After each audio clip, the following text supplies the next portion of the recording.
Hey, check out this speed paint I did for the start of Spooky Month. So I have this horror project that I call Saturn Is Dead, and it's kind of Midwest Angelica, kind of Greylock, and I've been drawing the characters for a while, but I've never really talked about it on this channel, so here is my first video talking about it. The characters on this little poster I'm working on are actually a mix of characters from a few different projects that are all kind of under the Saturn Is Dead franchise, I'm going to call it. And the first two, the human and this guy in the cloak, are called Lydia Flowers and the Reaper. And Lydia is from a comic that is still kind of in the works, that's not going to see the light of day for quite a while.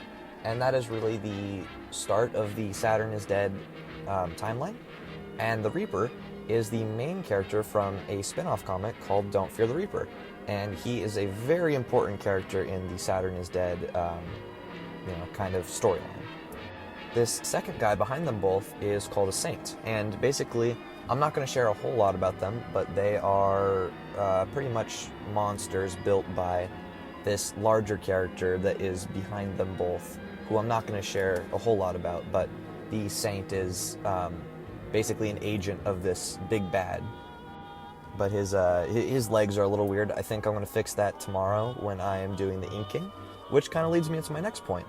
This speed paint is just the sketch layer, which is a little symbolic because I've been trying to work on taking things one step at a time. So to fight my all or nothing mindset, instead of doing it all in one go, we are going to do it in two parts, which is the sketch and the ink, which will probably come tomorrow or day after or something like that.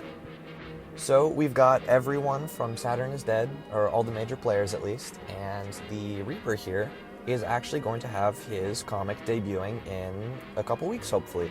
I've got a couple voice actors that are still sending me lines, and I've got a little more editing to do, but it really should be the first big storytelling project on this channel, because you guys know how much I'm interested in storytelling. So keep your eyes out for that, and I promise the story is a lot more subtle. This kind of religious iconography, it's not as on the nose as it kind of appears. So if you're interested in my kind of Midwest Angelica inspired storytelling, stick around and come see the full comic when it debuts in a couple weeks. And that's about it. Have a nice first couple days of Spooky Month, and I'll see you guys when we ink this poster.